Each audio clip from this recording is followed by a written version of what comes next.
So, did they get the goods on Justice Alito by secretly recording his wife? Or did they make Justice Alito a truth teller?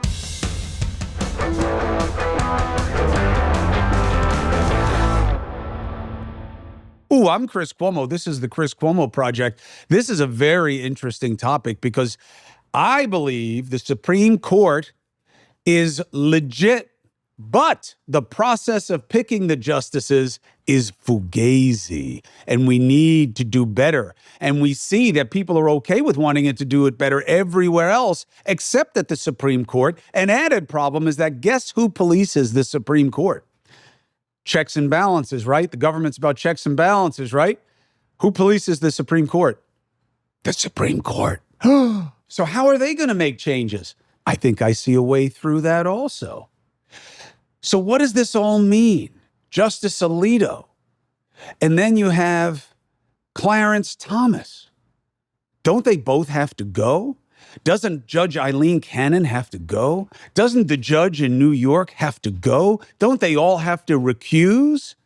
Let's break it all down because people are flooding the zone with bullshit here. Let's start with the basics. When do you recuse? Conflict. Conflict necessitates recusal. What is it to recuse? You step away. Excuse, recuse. Same kind of thing. You get yourself out of the situation. I can't be on this case. Why? Conflict. What does that mean? Well, either I have an interest, I'm related to one of the parties, I have something to do with the controversy that is before us, or I have feelings that make me not impartial. That's Eileen Cannon. That's Judge Merchan in New York. Merchan has a daughter who doesn't like Trump. Eileen Cannon is a Trumper. Now, what's my take? It's all about advantage. People only give a shit when it's good for their side. They're not about principle. They're just about positioning. They're not about justice. They're about just us. What's good for us? Prove it. Okay. So Merchan has a daughter who has political statements, feelings, positions, advocacy, anti-Trump. Okay. But it's okay for Clarence Thomas's wife to help out the groups that puts January 6th together, because that's different than him. And it's different than Alito's wife, right? Who seems to be some right-wing kook. That doesn't bother you. But Merchan bothers you, right? Why? Because you give a damn about Trump. That's why. That's all that matters to you. And I bet you care about Eileen Cannon. Well, she's favoring Trump. I mean, she's doing everything she can. Yeah, because you want to get Trump. See it for what it is. See it for what it is. Now, look, I know most of you are looking around like, who's he talking to? I'm an independent. I get it. I'm just giving you the ammunition to deal with these people who are types, who are on one team or another. Look, should Alito and Clarence Thomas step down from the Supreme Court? No. No. Why? Well, then all of them have to step down, and you have to reconstitute the court with people who've been transparent, open, and honest about their political leanings. Because none of them answered the questions. Because the process is a sham. Go back and look what happened when Robert Bork, very esteemed judge, was put up for the Supreme Court and decided to tell the truth about his political leanings and how he feels about things. He got dinged. Both sides wound up coming to an understanding. No more of that. Now it's just about numbers and politics of inflection in that moment, like McConnell screwing the Democrats out of Merrick Garland, which may have been a good call looking at the way he deals with the DOJ. But I digress. Here's the point. When those men and women come up there now, they don't answer any questions about their politics. Oh, I can't talk about that. I can only talk about cases and controversies.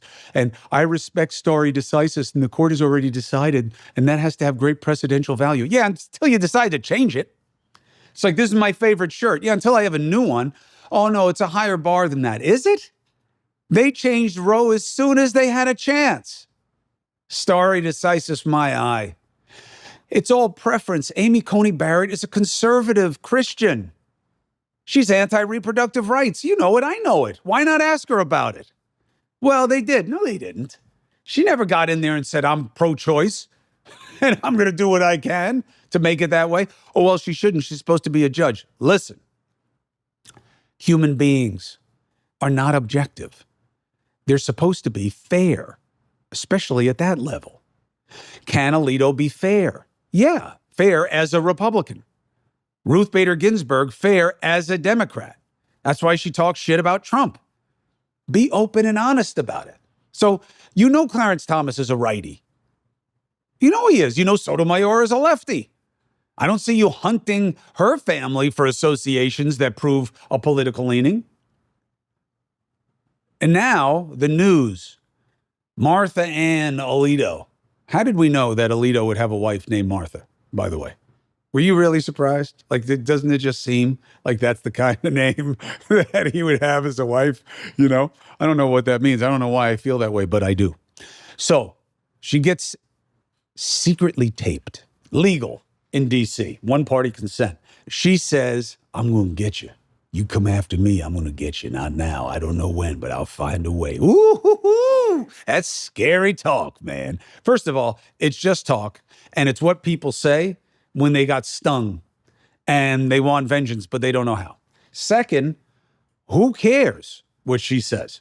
She's not a justice of the Supreme Court. Yeah, but that's his wife. Really? You married? You think I have the same political ideas as my wife? You think my wife even knows what my political ideas are? We've been married over 20 years. I'm lucky she still remembers my birthday. The idea that we're like this when it comes to our politics or our positions is naive. In fact, it's insulting. All right? These are different people. Yeah, but Alito must feel the same way. Then prove it. And even if you did, so what? And let me tell you something else. The lady who taped them, and was it legal? Yes. Was it ethical? I don't know.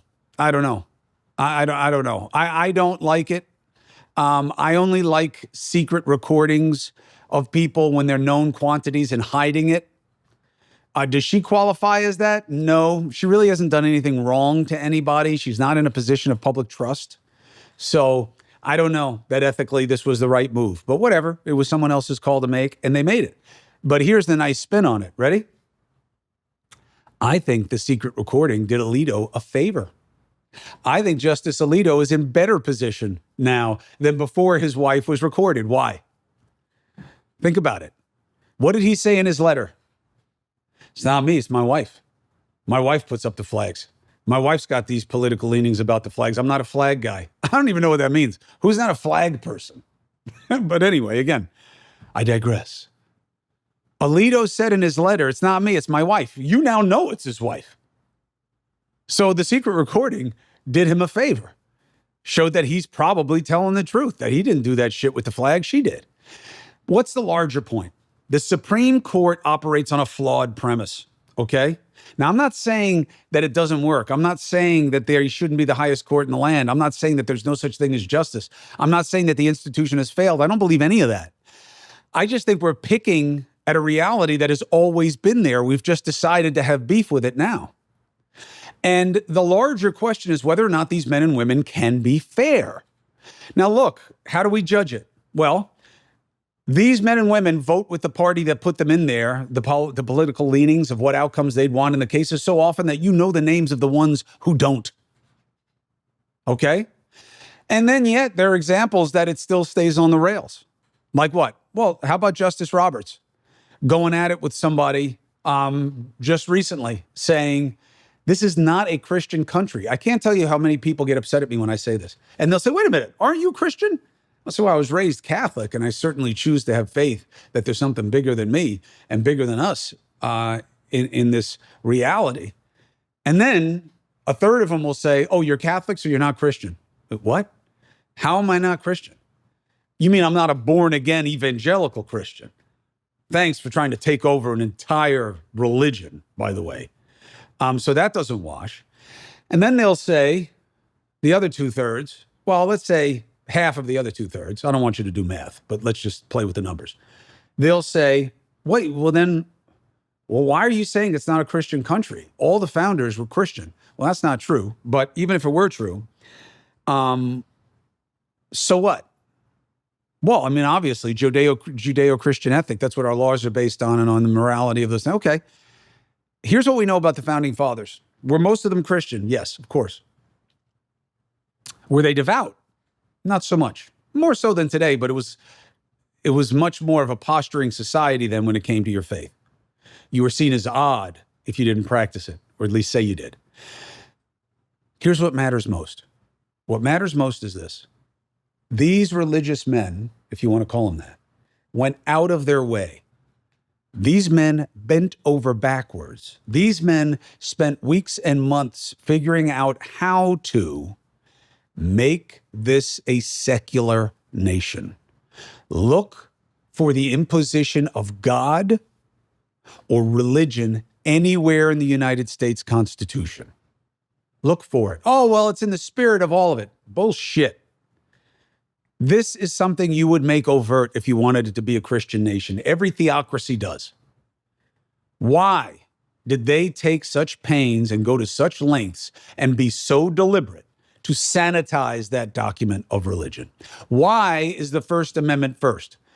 It's not out of ordering. It was how it's a really long and tortured story about how they wound up writing things down in the Bill of Rights, but it wasn't based on priority. But even if you want to play that game, the first one, and again, I don't believe that it's a priority, but one of the Bill of Rights, okay, one of the bills there is what? The amendment. Separation of church and state. This is not a Christian country. Our religion is the United States Constitution. Our religion is the law. Those are the rules that we follow as an act of faith in our collective. That's the truth. It is not a Christian nation. And Justice Roberts said that. This is not a Christian nation. What else did you hear in those recordings? Well, you heard Justice Alito admit that he's a Christian and that he is tuned in to the conflict in this country of Christianity and making it more of a guideline in American society. Oh, well, then he can't be a justice. On what basis? So are Supreme Court justices not allowed to have religion? What are you saying? Just because you hate religion doesn't mean it has to be the rule for everybody. And conversely, just because you're religious doesn't mean that has to be the rule for everybody. That's my problem with putting morality that was taught to me as a Catholic in my upbringing on the rest of society when it comes to reproductive rights. They are not all practitioners of the same faith. So why would that be the rule in a secular society? So what? Samuel Alito says that there's a battle between Christian morality and whatever he thinks the negative alternative is. All of these men and women have religion, have biases, have preferences, have politics. That's my point. You should have known it in the confirmation process. Change the process. Know who these people are. That's the fix. Not kicking him off the court. It's not going to happen anyway. And the Supreme Court polices itself. So if they put out new disclosure rules, new transparency rules, they still police it themselves. At least Justice Roberts pushed back on that notion. And I bet you he's a Christian too. But he pushed back on the idea of this being a Christian nation. Why? Because it's a secular nation. And you can want Christianity to be the dominant moray. You can want that. You can work to make it happen. You may succeed. But that doesn't make this a Christian nation, right? I mean, that's how it works. That's how it's supposed to work. So the real fix here isn't being focused on why, because that's not what this is about. Not justice, just us. Bad Clarence Thomas, bad Alito, bad crazy kooky Christian conservatives. Get rid of them, get rid of them, get rid of them. What do you think is going to happen even if you did? If there was enough pressure that one of these cats stepped down, what do you think would happen next? They would be digging into Kagan and Sotomayor and Ketanji Brown, the newest justice. They'd find shit in their past and hang them with it. Hang them with it.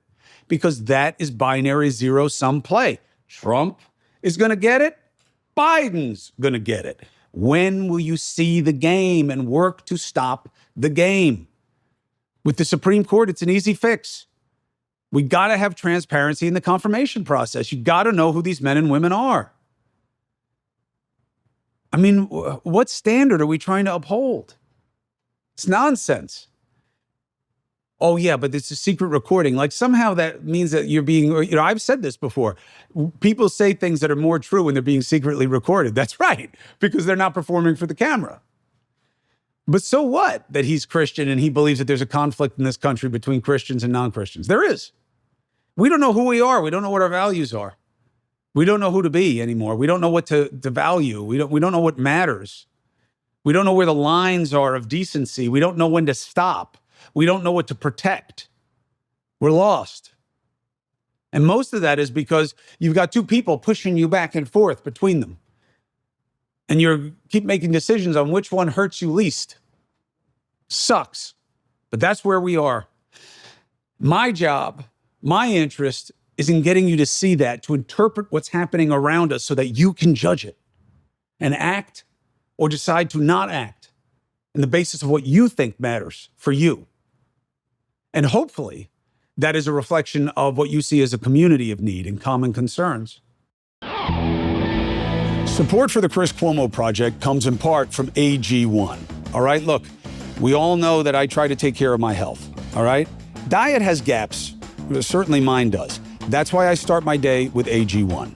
Okay, it makes sure that I'm getting everything I need. Whole body health. Starting the day, one and done. Scooping some warm water, and I'm good. AG1 is foundational nutrition. That's the kind of supplement you need. Gives you what you need for your gut, for your blood, for your brain. And here's how we know. They do the research. The entire formula, everything's put together through science. The right ratios, and in a way that they know it will get maximal absorption. So I don't have to have a lot of bottles and when do I take each of these things and what do I take with what? AG1 does the thinking for you. Try right now, and AG1 is going to give you a free 1-year supply of vitamin D3, K2, and 5 free AG1 travel packs with your first purchase. drinkag1.com/CCP for the Chris Cuomo Project. drinkag1.com/CCP. Tell them we sent you. It's so interesting. If you look at the news coverage of what's happening with this controversy on the Supreme Court, you see exactly what it's about, okay? Alito is either a crazy Christian or he's being victimized for his faith and his wife is being secretly taped and it shows the deep state and blah, blah, blah. And then you have Chief Justice Roberts. If you like that he is pushing back on this being a Christian nation, you see Chief Roberts does not think we are a Christian nation. Then you have another headline that has it posed in the negative. Can you believe Roberts doesn't believe we're a Christian nation? It's interesting. These recordings about Alito, as I read the coverage of it, no longer tries to hide his theocratic worldview. The fuck, he wasn't trying to hide it. He was secretly taped. Justice Alito in secret recording agrees nation needs to return to a Christian nation and an understanding of that. That's his political, personal, religious feeling. You don't think all these men and women have those? You think you've picked men and women on that court who are a-religious? Just because you secretly record all of them, what do you think you're going to hear? This is bullshit for ABC News and the New York Times to put it out this way. They're just playing into the game. So let me read to you what Chief Justice Roberts says. Yeah, I don't know that we live in a Christian nation. I know a lot of Jewish and Muslim friends who would say maybe not, Roberts says in the secret recording. And it's not our job to do that. It's our job to decide the cases as best we can. And that's secretly recorded. That's as part of a discussion where he's hearing the Alitos saying this wacky shit about this being a Christian nation and we got to fight for that. And Martha Ann being out there on the reservation of getting back at everybody because she's German. Who says that? I'm German. You come at me. I'm coming for you. Wow. And Roberts still says the right thing. What does that tell you? That when you pick the best of us, they're different than the rest of us. And he's saying exactly what you want to hear there. Yeah, but Alito isn't. Alito's acting like a human being. Doesn't mean that he doesn't understand the law and jurisprudence and doesn't judge cases in an excellent way. I'm just telling you, Roberts is the exception to the rule. That he can see past his own preferences, even in private conversation. That's not the way men and women are. It's not the way they behave on the court. It's not the way they talk when they're not on the bench. So why hide that reality by coming up with a fugazi process where they don't have to talk about who they really are as people? How is that serving us? Because the way it is now, every time they come down with a ruling that breaks along political lines, it reinforces a cynicism.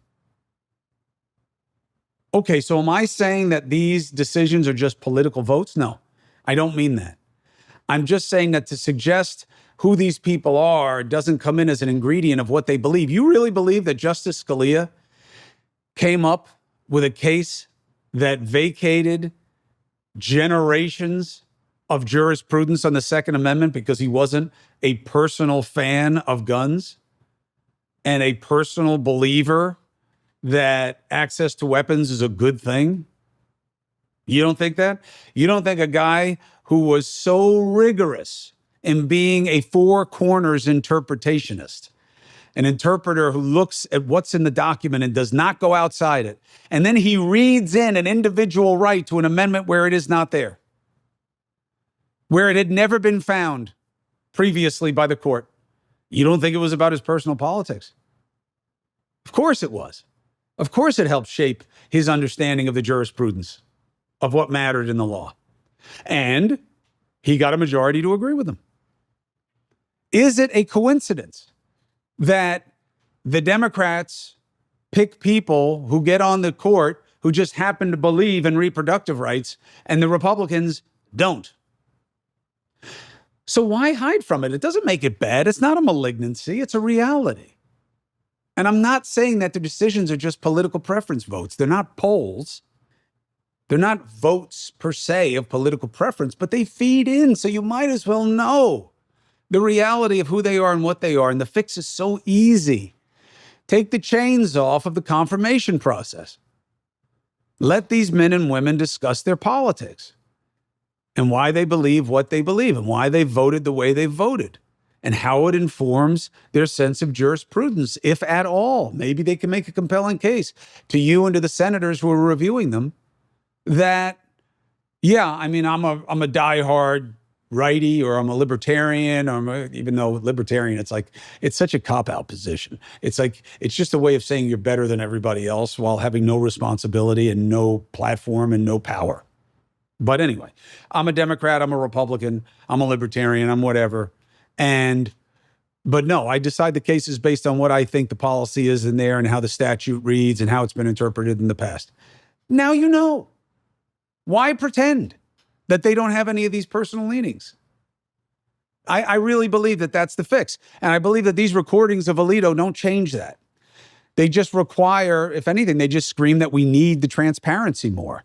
I'll tell you what I'm impressed by is two things. I'm not surprised that Alito came out as a Christian who wants to see Christianity. He's a devout Catholic. He lived at home with his mother. He's like a typical Italian homeboy. You know, it's that Alito is right that his wife is clearly the firebrand in the relationship. There's even a reminiscence in there where the wife remembers that when she said she wanted to put a Sacred Heart of Mary or whatever flag up in response to something, he was like, please don't put up another flag. That's what he told you in the letter. It's my wife, not me. He was telling you the truth, it seems. And that Justice Roberts, in a private conversation, said to somebody who was baiting him into playing that this is a Christian place, like, nah, it's not who we are. It's not how it works. It's not how I do my job. That's my take on the Alito situation. Should Thomas, Roberts, Kagan, Sotomayor, Brown, any of them recuse? No, not unless they have a specific conflict in a case. Well, what about where Trump is involved when his wife loves him? How's it any different than Mershon when his daughter hates Trump? You can't saddle these men and women with the political preferences of the people around them. It's not fair. And You can't say that you want it with Eileen Cannon, but you don't want it with Mershon, that you want it with Thomas, but you don't want it with Brown. You can't. That's just revealing that you're just about the game and advantage. You're not about fairness under law. You're not about fairness. You're about not justice, just us. You want to preference your side. And I know you think, fuck you, Cuomo, the other side's worse. That's not getting us anywhere. Think about it applied anywhere else in your life. Who smells more like shit? The guy who stepped in horse shit or the guy who stepped in dog shit? That's what we're doing in our politics right now. Biden and Trump. A guy who you have fears that he's dead man walking, and the other guy, realities that he's a madman walking. Dead man versus madman. That's where we are. That's what the parties have given you, bestowed upon you. And guess who's happy with those choices? Not you. Better than 2 out of 3 of you don't like either choice. Who likes them? The parties. Because the parties are like hot dog versus Vienna sausage. They are both disgusting. But if you are in a battle of cheap meats, you've got a point of comparison. So they're happy with Biden and Trump. They don't give a shit about their product. They just want to win. Eat this ballpark Frank. They plump when you cook them. Why? Because they're filled with fillers and things that expand with heat. Yeah, but look what they're feeding you. They're floating in liquid in a can, which is pretty fucking nasty, let's be honest. They're okay with the product being shit. They just want to win. Now, I think the right has more of a point of frustration with Trump than the left does with Biden. I think the left has regret that they didn't make him stick to one term, that they didn't have better. And I hear the arguments that we're overvaluing how spry he is, that what he has lost in energy and cogency, Biden has with wisdom and understanding of how to do the job and understanding of the institutions. Maybe so. Let's see if he can convince enough people of that. I think the right has more frustrations with Trump, is that fool will say whatever he needs to say in any moment. And he is unburdened by principle. He has no understanding of history. He has no understanding of philosophy. He has no understanding of economics. He's just a very basic, street smart guy who understands people's prejudices and their fear and their animus and their grievance. And he has sold people, as any good salesman will, that he is the guy to bust up what they want to destroy. And what's testament to how great a salesman he is, he's telling you he can do it even though you already bought the product the first time and it didn't get it done. You're still going to buy it a second time. That's a good sell. But I think that party is much more frustrated with him than the Democrats are with Biden. Why? Because he's a much worse representation of a Republican than Biden is as a Democrat. Now, and Trump is a creature of the fringe. Biden is not a creature of the fringe. I know O'Reilly and these other big mouth righties like to say that Biden is owned by his far left. There's absolutely outsized pressure in a magnified minority in the left, but that's not where Biden comes from. That's just bullshit. You would have never had Trump if you didn't have a crazy right fringe. So, see the game. See it for what it is. And don't play just to advantage. Be about something bigger than that if you want things to get better. Otherwise, you're just doing a reductive battle to the bottom, and own it and be honest about it. Plenty of us are. I just want to win. I just want to win. I don't care. I just want my guys in there. That's how I feel. You want the Supreme Court to be better? Have it be more transparent. How is it more transparent? They should have better reporting rules in-house that the Supreme Court oversees about who they get stuff from and why. They should. Clarence Thomas has gotten way too much stuff from people that you don't know about. Doesn't make sense. And more so, the big ticket is transparency in the confirmation process. Have these men and women tell you who and what they're about. Nobody else gets away with it the way they do in vetting. Why? Because there's something sacrosanct about reviewing the law that is better than politics, that's above, that's beyond. That's clearly not true. So transparency is the cure, not secrecy. Should Thomas recuse? Should Alito recuse? No, not unless they have a specific conflict in a case. Like if it's a case about whether there should be such a thing as Christianity, well then yeah, then they can recuse because they're Christians. But just because they have wives that are politically active and may hold views that you find offensive, that doesn't mean that the judge has to go. Any more than Sotomayor having a crazy cousin who hates Trump, so she has to go. You wouldn't feel that way. Ketanji Brown, if it came out that she wrote papers or signed on to an organization that believed in anarchy or whatever negative thing you want to figure out, well, would she have to step down? Well, yeah, if she did it directly. So you picked up that might change in the analysis. Do you have that with Thomas? Well, no, but if his wife feels it, no, it's not enough. Couples have different political feelings. And even if he shares her feelings, and Alito does as well, do you see it in their judgments? And do you see it in their judgments any more so than you do with all these other people? Make the process transparent. Be about fairness under law, justice, not just us playing to advantage. That's my take. And these secret recordings only make that point more clear. Wow, Alito's a Christian. That's not a shocker. Wow, Roberts, even in a private conversation, pushes back on the idea that Christians are better than anybody else and that his job is not about seeing religious preference. That's really impressive that he did that when someone was baiting him in a private conversation, and he may have had the assumed comfort of knowing the Alitos were saying all kinds of shit that normally they wouldn't say to someone like me. But the idea that these judges have to go, then they all have to go. And you have to replace them with people who've been fully vetted, and you know their politics, and you know who influences them and their lives around them. And you don't know that about any of them.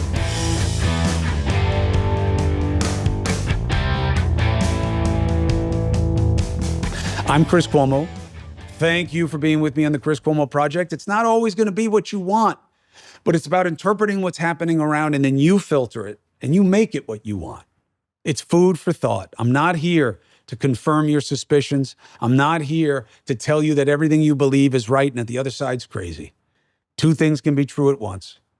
You've got to be open. You've got to be curious. You've got to be open to what you oppose, or you will become what you oppose. Thank you for subscribing, following. If you want it ad-free, go to the Substack. You'll also get my long COVID journey and the expertise of my doctor and the protocol she's giving me and what she sees in my blood work and other testing. It's just $5 a month, and we're going to use a portion of that money to help people who want treatment and can't get it for long COVID with my doctor. I'll see you at News Nation, 8p and 11p, as I am every weekday night for now. So the problems are real, but so is the solution. Let's get after it.